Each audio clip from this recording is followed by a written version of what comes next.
And your strategy can change. It's not something that you set in stone and say, you know what, all my sourcing is going to happen this way and nobody's going to know and the technology is going to do it and it's never going to change. You're obviously going to track your KPIs over time. You're going to say, how much money am I saving over time? Am I, is this better or worse than I was before? Am I doing better than my peers? Am I doing worse than my peers? Without supplies, there's no surgery. Without products, there's no patient care. Welcome to Power Supply, the healthcare supply chain podcast focused on helping you navigate the intricacies of logistics, purchasing, contracting, and supplier relationships. Each episode, we speak with healthcare executives, supply chain leaders, and innovative entrepreneurs from across the country as they share their stories, experience, and expertise on the industry we love. From the loading dock to strategic sourcing, from buyers to the C-suite, and across the enterprise, we tackle the real-life issues impacting the healthcare supply chain. Whether you're tuning in for conversation or inspiration, we're glad you're here. You're just in time to hear it from the source and stock up on insight. So sit back and plug into Power Supply.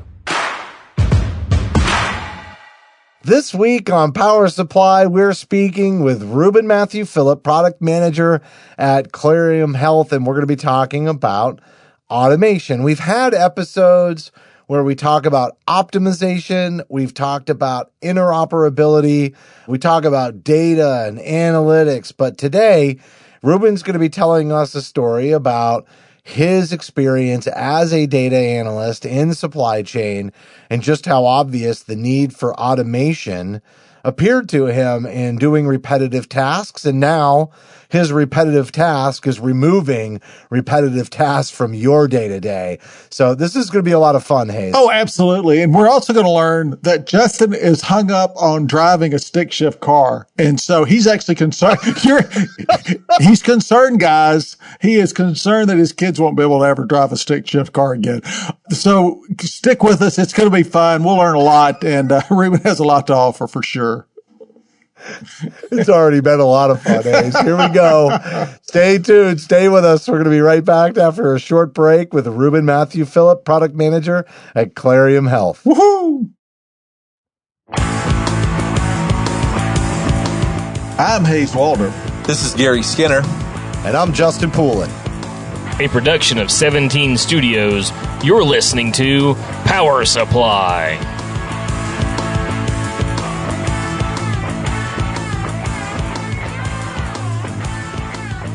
Joining us now is Reuben Mathew Philips, product manager at Clarium Health. We're going to be talking about making the difficult move, I guess in some cases, towards more automation. And quite simply, over and over, hey, as you know, we talk about the workforce shortage at every conference you go to. We talk about the workforce shortage. It's not going anywhere. It's not a problem that only exists in healthcare supply chain. Automation is here to help, but not everybody's comfortable with it or how to get there. So, Reuben, you're here to tell us today how we can make this move and do it in a very safe and reasonable way so that we can start to leverage technology to solve some of the problems that we're seeing in healthcare supply chain across the board. Thanks so much for coming on the show. Absolutely, Justin. Happy to be here. So, Reuben, I mean, generally, you're just going to fix all the supply chain issues we have. Is that right? I mean, you're just going to automate everything. We're going to just eliminate people. Is that kind of where we're going to go with this today? Absolutely. That's what I'm here for. I'm just kidding. Automation happens iteratively, like everything else. We've had automation happen in so many industries, right? Like the biggest example I think of is automotive. Like when I grew up and I started to learn how to drive, I learned how to drive stick. We didn't have automatic cars back then. And I'm not even that old. In the last 20 years, we've moved from stick to automatic. Then we have cruise control. Then we have this lane control where it not only maintains your speed, it also stays in your lane. And now Tesla is saying, oh, forget about all that. We'll just, drive for you. And it happened step by step. So that's kind of how I think about automation, where it's not like you wake up one morning and, everything just flips on its head. We're making iterative progress day after day. And that's how we get to a better world for everyone. But, to your point, Reuben, though, I mean, from going from the stick to the automatic to basically self-driving cars and the whole scheme of things, that's only been like 15 years, right? I mean, or ish. I mean, it's happened really quickly from that perspective. And I know, and obviously, I think you just moved to the States about 5 years ago, right? Mm-hmm. And so you got to first tell me, I'm interested in that. And I always have a question that's kind of off the wall. So coming over to the States, what did you think about us, number one? But what is your favorite vice that you found that you have here in the States that you don't have back home? That's a tough one. So I moved here mainly because, I have a ton of family here, and they've always, when I come visit them, I enjoyed the quality of life that you enjoy. The work-life balance here is way better. What I miss most about home is just the Indian food. Like, it's so hard to get good Indian food in the US. I'm not even kidding. Like, the entire greater Boston area, and restaurateurs close your ears, but there's not one good Indian restaurant in the greater Boston area. You have to drive 30 minutes outside the city to find decent-ish Indian. I'm going to take you to a place in Portland, Maine when I go back to visit family. I got a place for you in Portland you're going to love. I was in Portland, Maine 2 weeks ago, but all I had was lobster. That sounds like a pretty good, I like that too. But yeah. No, but I've got to say, absolutely. maybe my biggest vice about being here is the shopping is just such an experience. My first shopping mall that I went to, it was a Target or something. My first day here, I just grocery shopping, and I went to the dairy aisle, and there was 20 kinds of cheese. In India, you go to a grocery store, there's one kind of cheese. You either get sliced cheese or you get cube cheese, and that's one brand. And here I'm like, what the heck is cheddar and Swiss and Parmesan and this and that? I'm like, I just want to put cheese on my bread. You know what? I think having fewer choices would be better for us if you really want to know the truth there. But anyway, we appreciate you hopping on here. And obviously, I was looking at your background, and you've done some really innovative, really cool AI technologies and things at other places, and how it saved money and time and help automate different processes. That's awesome. Yeah. I mean, I feel like my background has been, it's a really weird journey that's led me here. I started off in computer science and then moved to supply chain because pure computer science wasn't exciting enough. But I moved to supply chain and saw that, hey, there's stuff that you can improve. And then a way to improve it is to automate it. And that's kind of where that computer science background comes in. And what's better than a 50% improvement is 100% automation. So that's kind of how I found myself in the supply chain automation space. And that's been most of the work that I've done.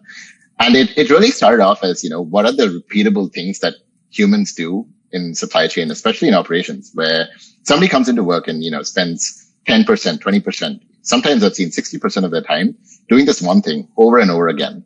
I'm sure there's some variability to it. And, there's some decisions that you make in between. And that's why there's a human doing it. But it's not that hard to automate it. And that just suddenly now saves 60% of somebody's day. And that's been, it's crazy. Everywhere I've worked, I've seen that opportunity. It's just crazy how it exists and the scale at which you can give people their time back and, help people be more productive. All right, Reuben, after this podcast, I'm going to have you dial into my office here, and I've got some things I need some help with.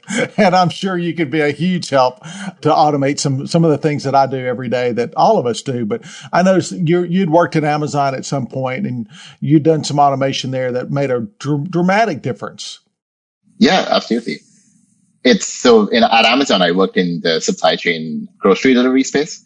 So one of the examples that I have for you is at Amazon, when we started doing grocery delivery, the routing process, so the process that decides, how many drivers are needed to deliver all the orders that need to be delivered in a specific city during a specific time block. So 6 p.m. to 8 p.m., 8 p.m. to 10 p.m. These are all the time blocks that you pick your, when you want your groceries delivered.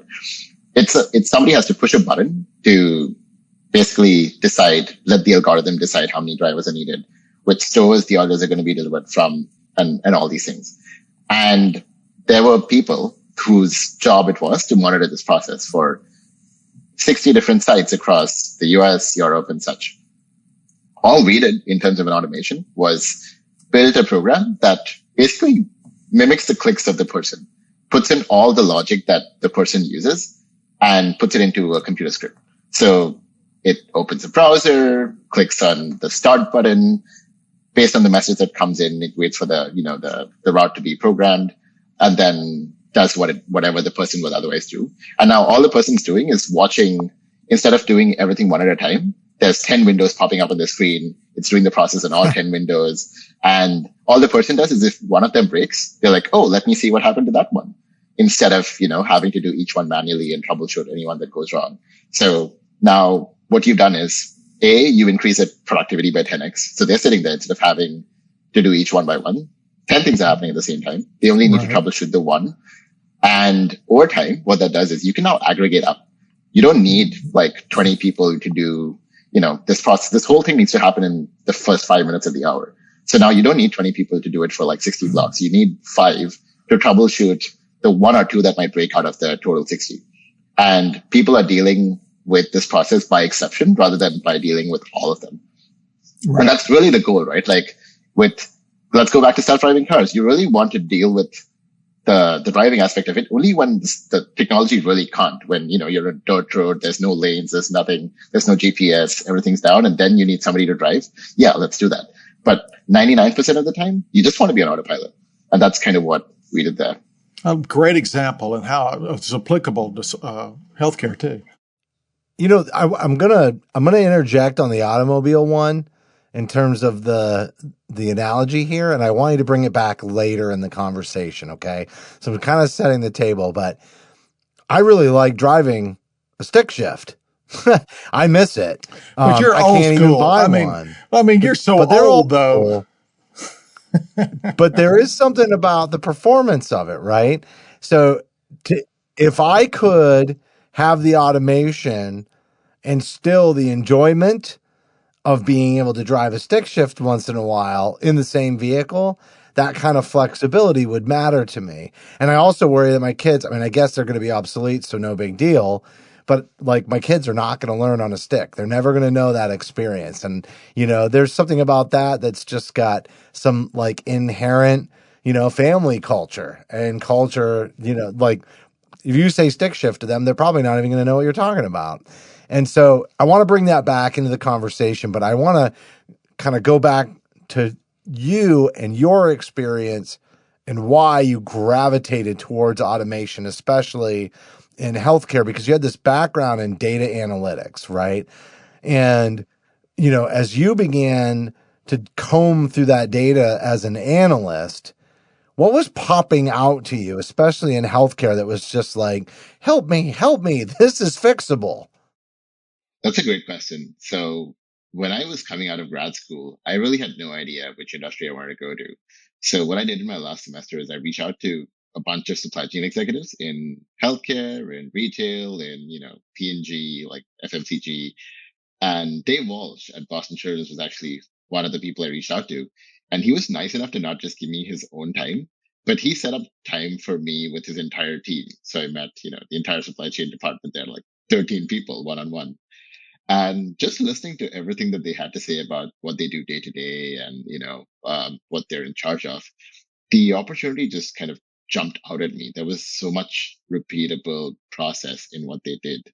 And I was like, this is very low hanging fruit that could be pretty easily automated. And that's what I spent pretty much the first 2 years of my career doing at Boston Children's Hospital. After that, I think the question that jumped out at me was, how can I scale this improvement to the healthcare industry as a whole? And that's the problem that I'm trying to solve today in my current role. So a big part of this is about these repetitive tasks, and you kind of already teed that up for us. But I want to get granular for healthcare supply chain specifically, because I want people thinking about it. Are you doing these things on a day-to-day basis in your role? And is there an opportunity for you to spend more time on strategy, and doing things that can really save, healthcare the kind of money that needs to be saved right now? I mean, we're under a crunch. So what were some of the repetitive tasks that you saw? And, maybe on the heels of that, I'll have you follow up with some of the benefits of moving them over to automation. Like, it's not just removing the monotony and the repetitive nature of those tasks for the individual employee, although I'm sure that would help a lot with intrinsic reward and how they feel about their job every day.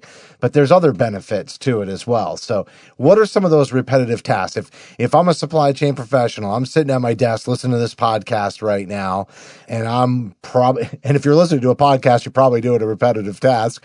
What would I be doing that needs to be automated? I mean, everything. Like, I feel like most supply chain professionals that I've interacted with in a hospital healthcare setting, 60 to 70% of what they do is repetitive. Take a contracting analyst, for example. What is their day-to-day? They look at, what are the contracts that are coming up for renewals? What's my 30, 60, 90-day contracts? I need to look at, getting a new contract in order. I need to analyze the new contract, make sure, hey, what's my spend on all the items in this contract? Run a report, check how many of these items have I spent money on in the past? Am I getting a better deal? How much money am I saving? Or what's my impact going to be on this? Does the new contract have all the items that my old contract had? Did the manufacturer skip out 2 items that's going to cost me a bunch more later on? Does this have more items that may potentially be in another contract that may cause me to reduce the spend in a category, or maybe cause me to drop a tier on some other contract that I have ongoing? And this is all very data heavy. And it's a project that I worked on when I was at Boston Children's Hospital. So let's say that, an analyst is spending just 2 hours pulling all this data. That's 2 hours that's repetitive. That's 2 hours that they do every contract that they get. They're just spending, pulling all this data. So that's impact of repetitive tasks in a contract analyst role. Let's look at value analysis. Probably don't have great examples with value analysis, but it's very workflow centric, right? It's, item ads. For an item to be added, you need to get item information from someone, and it's typically going to be, 3 different suppliers will tell you. Well, I was going to ask you this question, Reuben, as it relates to that. Let's say you've identified a process that someone's doing over and over. Maybe it's, you look at 10 hours a week. Is there a rule of thumb that says, okay, if he or she's doing a job for 10 hours a week, how long will it take you to automate that 10 hours a week in programming language? Do you have any idea, as you kind of give us a rule of thumb there? So that's a great question. There's no rule of thumb because it really depends on the complexity of it. And let me give you an example. So if it's something as a data pool, somebody's pulling a report and it's straightforward, they're spending time putting items in a report. It's a simplistic task. That's way quick. So if I could automate that in the same time that it would take them to do it once, somebody spending 2 hours to do that, I could write something in the same 2 hours that would do that repetitively, and all they need to do is provide input and output. That's crazy cool. So that's it sounds impressive, right? But now think about another task that requires way more logic, way more something like a workflow engine that says, an exception pops up. We need to, by looking at it, it's easy for me as a human to say, there's no receipt on this exception, so it needs to go to receiving. They need to do that thing. Or I look at it and say, there's a duplicate invoice on this. It needs to go to AP. This item dropped off contract. It needs to go to contracting so that they can fix that. So now this is something that as a human, it's easy to look at and say, do this. For an engine to do it programmatically, I need to write all this down, and I need to test each one of those decision trees.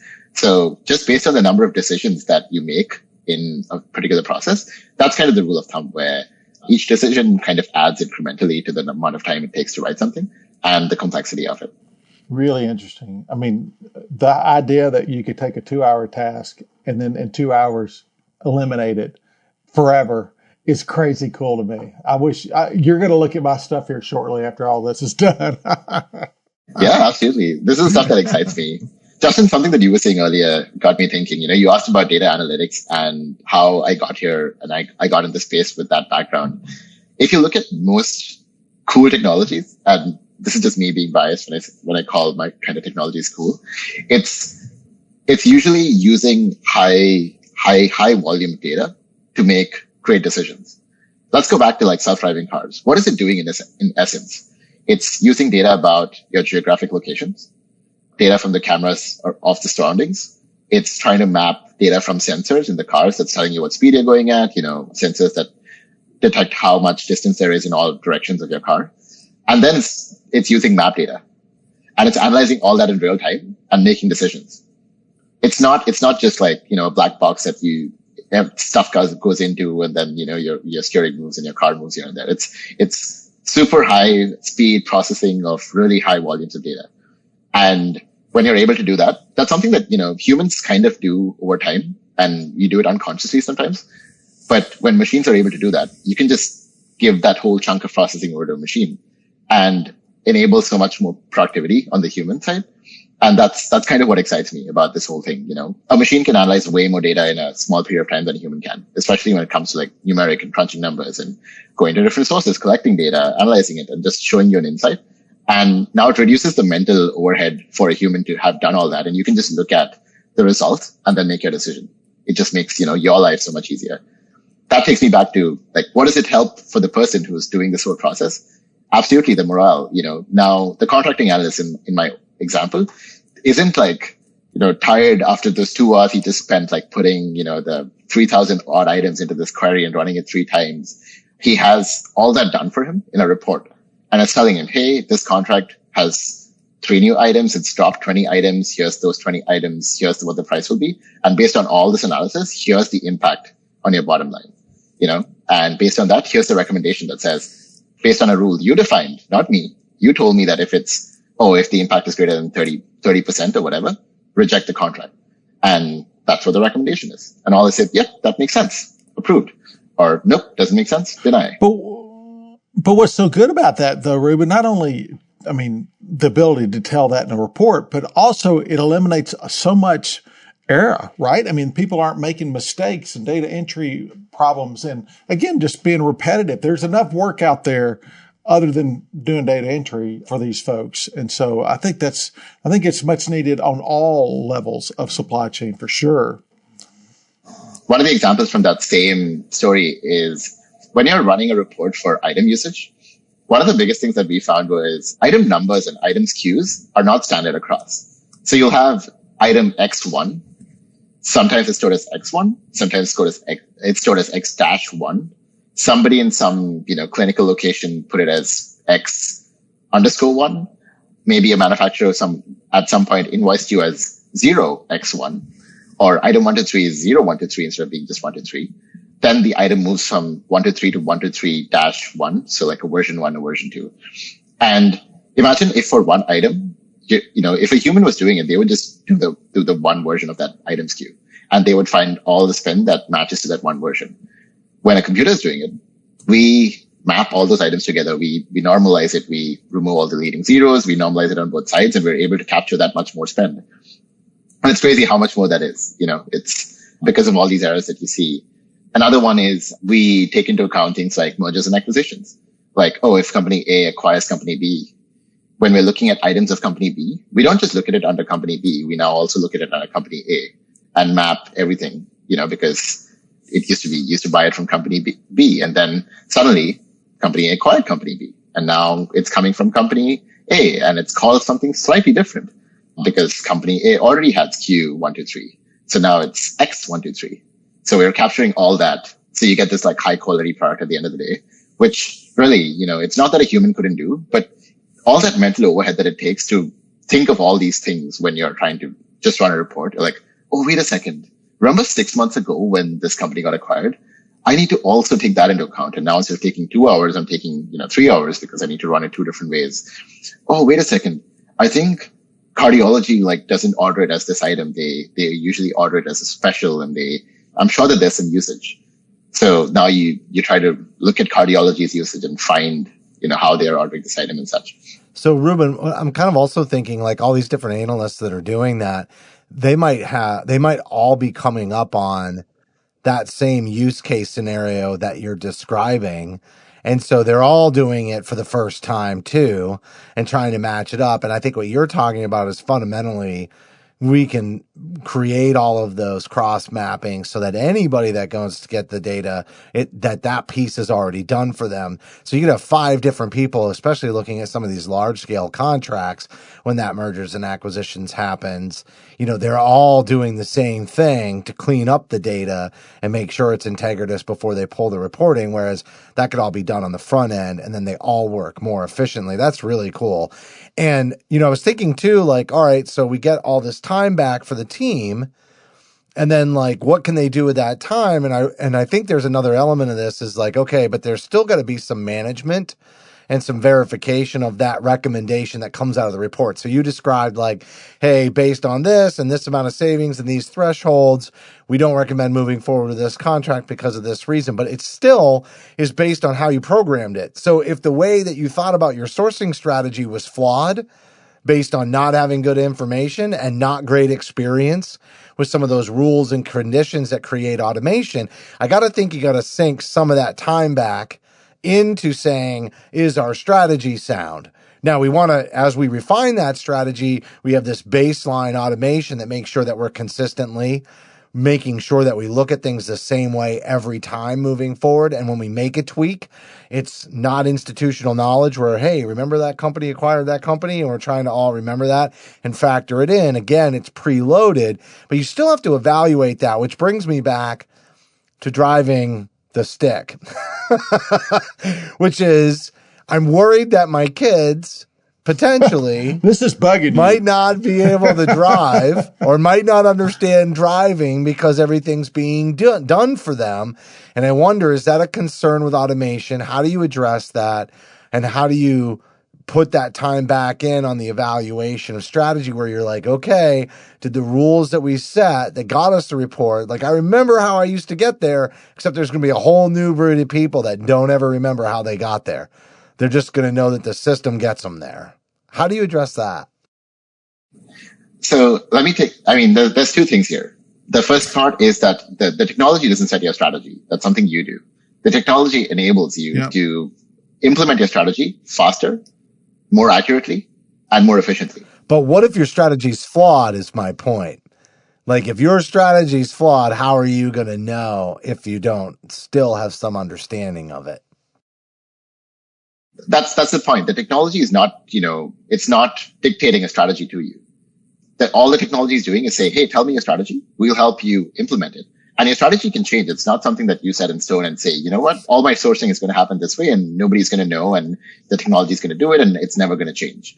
You're obviously going to track your KPIs over time. You're going to say, how much money am I saving over time? Am I, is this better or worse than I was before? Am I doing better than my peers? Am I doing worse than my peers? And if suddenly you see yourself benchmarked at the bottom of the curve, you're going to say, hey, what's wrong? And you're going to look at your sourcing model. And if the technology sucks, it's not that, the technology didn't you didn't buy it off the market that told you, hey, do this. All the technology did was implement your sourcing model. You want to change it? The technology will change with it. All, like I said earlier, it's writing a bunch of, if you can write your sourcing model down, the technology is just that. It's going to write the exact same logic you have and put it into code and implement it. That's it. Coming back to the whole driving shift conversation, it's a great feeling to drive shift. I enjoy driving shift. You have so much more control over your car. It's amazing, especially in a country like India where you drive like bumper to bumper traffic and there's a lot of hills and all that. It's kind of, it's nice to have that much control over your car so that you can make it past the red light and all that. However, I don't think in the next 5 years, there's going to be any cars that are manufactured that have, a stick shift, unless somebody wants to customize their car, buy it specifically for that purpose. Luxury sports cars, probably. There you go. Exactly. Yep. So it's almost like a skill that's redundant. And that's kind of what happens when a strategy or a model evolves so much and is so widely accepted that it's almost, it's the norm now. Nobody wants to go back and nobody is debating it. It's kind of like, autopilot on planes. You keep making it better, but the base model that says, we don't drop below the speed. We don't go this close to other planes or whatever that, I'm not an aeronautic engineer, but I'm assuming that that's in there somewhere. That's fixed. All that makes sense, don't crash into this thing. Nobody's debating that. We're only trying to make it better, maybe make it more efficient and such. That's kind of where I see it going, where your sourcing model, you'll start really small. Like most efficiencies, you don't you don't try to do everything at once. You say, hey, let me try to get this. Let me make a Pareto curve of, where I can get my gains. Let's go after the biggest one. Let's do it. Let's create a model that does it. And then let's confirm that it works. Once we confirm it, let's, set it in stone and then move on. And then move to the second biggest thing. Mm.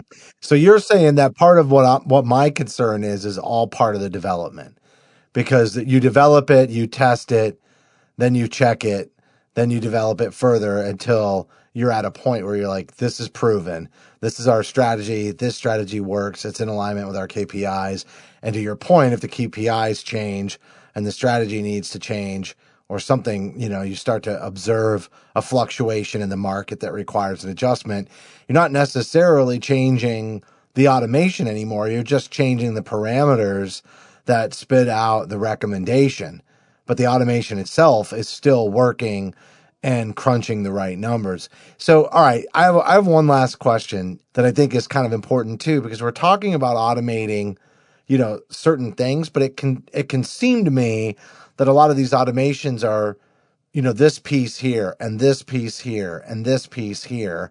And I think a big part of the automation and maybe the future of it, if you want to certainly tie that in, you can, is really pulling this all together, right? So that all of these automations can interrelate and work together instead of being kind of these standalone, disparate automations that solve little problems. I mean, ultimately, they all need to be these bots that are working together and solving big problems, right? It's got to, yeah. Absolutely. And that's a great point. Automation is really strong by itself. But the magic really starts to happen when you start to integrate, when different automations can talk to each other and work together in tandem. Let me go back to the car example, right? Like the first step was automating the speed control. All you had to do is provide the speed and the car will just, cruise at that speed as long as you let it. And as long as you don't hit the brake, it'll just keep going at 60 miles an hour. The second thing that they did was, oh, okay, that's done. Let me add lane control to it. So now it keeps going at that speed. But what it also does is stays in the lane at that speed. So that's one less thing you have to worry about. So it'll keep until you hit the brake, it'll stay in the lane. It'll keep going at 60 miles an hour down that highway. After that, they added, this, I don't know what it's called. It's called like distance or some sort of cruise control where it not just stays in the lane, it stays at the same speed, but it also keeps a safe distance from the car ahead of you, like 2 to 3 cars distance.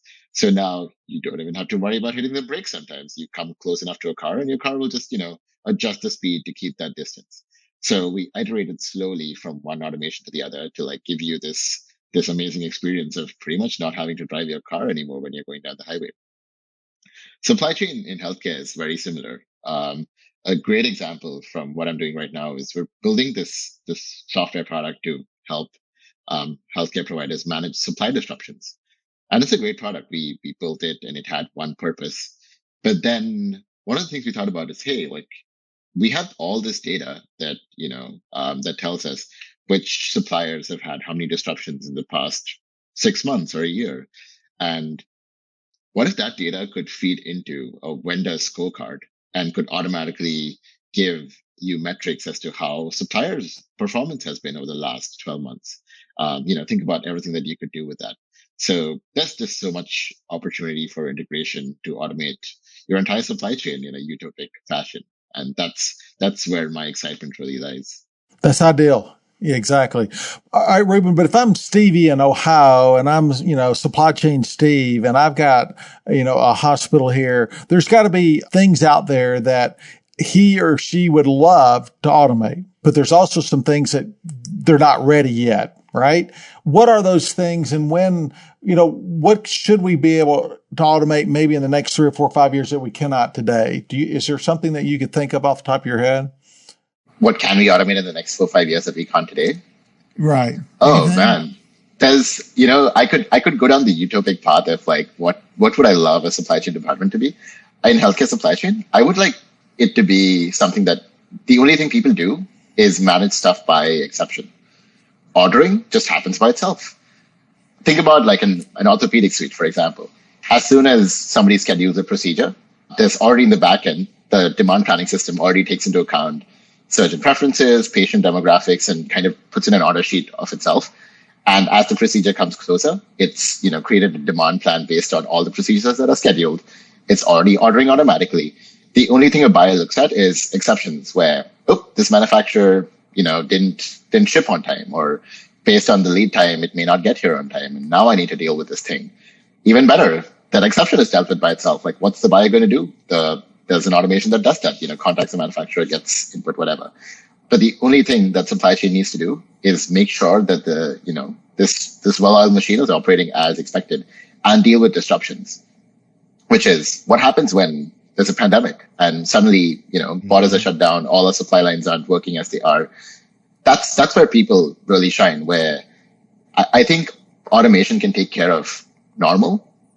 And when something not normal happens, or when these exceptions happen, that's when you want to have experienced people take control and take the reins. Exactly. All right, Reuben, we're going to wrap up, but I guess, let's just put something out there that's actionable. Like one little thing that everybody can be doing to start thinking about what could be automated in their day to day. How can they start to do that? What should they be looking for? And you gave some good examples, but what should they be looking for that they just go, this could be automated, and they start shaping their thinking around that? So look at a week or a month in your life and find the one or two top things that you do that are repeatable processes. And when you do that, try to break it down into what the repeatable parts are and what the parts that stay the same are.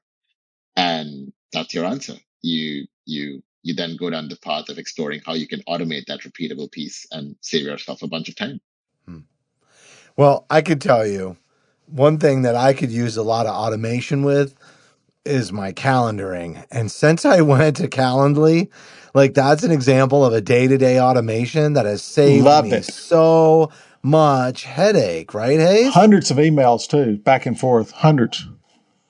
Yeah, it's totally where we're going. There's got to be like little things like that I think about, like not even business processes in terms of like, supply chain, like what we're talking about today, but even just personal management, time management, so many tools like that. Yeah, absolutely. And Calendly is a great example, right? All it does is it helps many different kinds of calendar softwares talk to each other. So in essence, it's a really simple product that says, oh, Outlook says this is an appointment. Yahoo Calendar and Google Calendar have it separately. We're just going to bring it all together in one place and let you do something really cool with it. In healthcare, like think about even something as simple as helping your ERPs and your EMRs talk to each other. Think about what that could do in terms of like, this is something that excited me in terms of a product issue was scheduling, right? Imagine if it could talk to your ERP, your inventory management system, your warehouse management system, and it could do scheduling based on the stuff that you had on hand. So you're not kind of scheduling in the dark. You know that to do this case, you need these products. And only if you have the products or you're going to get them in the time that you're planning to do the case, will you actually schedule it. Think about all the time you would save yourself and the efficiency that you would add to your system. Simple products like that, I think, can add a ton of value. And it's a super exciting space to be in. All right, Reuben. Really appreciate you coming on the show. Yeah, great job. I hope this was helpful.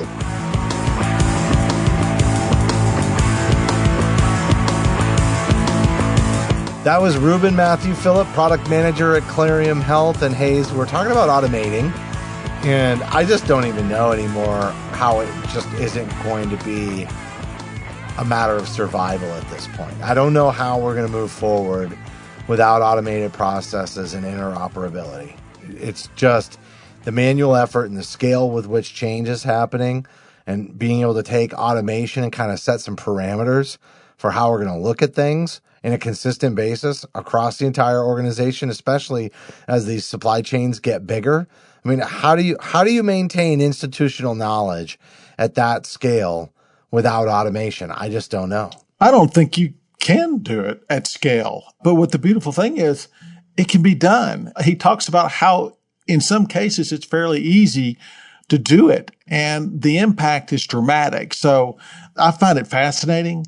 As I told him earlier, I want him to automate my entire business. So I think he's going to be great for all of us to listen to. Absolutely. Yeah. Imagine spending 2 hours to save 2 hours out of every day for the rest of your work life. That's what I'm talking about. I need that. I need some of that Reuben working for us here. We all need it. All right. Well, that's going to do it for this episode of Power Supply. But as a reminder, we'd really love it if you supported us by subscribing. And you can find the Power Supply podcast on Apple, Amazon, or Google Podcasts. And if you don't like any of those, we are also available on Stitcher, iHeartRadio, and Spotify. But if that still doesn't suit you, then just open up your favorite podcast app, search for the Power Supply Podcast, and we'll be there. But honestly, my favorite way is for you to download our smartphone app for iPhone and Android. You're going to have all of the episodes there. You're going to be able to search topics that you might be looking for from past episodes. And we're getting quite a library together here now. So it's a great way to search for content that maybe you haven't heard yet if you're just joining us. And in some cases, we have bonus content, like for the episode we did with Susie Collins on back orders. She shared her back order process with us. So if you go to her episode and you'll see a gift box in our smartphone app, you click on that and you'll be able to look at her back order process. And this is a great way to get additional information. And while you're there in the App Store downloading the smartphone app, give us a rating and review. Let people know that you like the app. We'd certainly appreciate the feedback. And finally, if we're talking about feedback, we love recommendations for guests and topics on future episodes, or even just general feedback about how you're enjoying the show or things that you think we can do better. We are open to hearing all of that. So send us an email to info@powersupplymedia.net. And on behalf of Hayes and myself, thanks for listening to this week's episode of Say It, Hayes. Power Supply.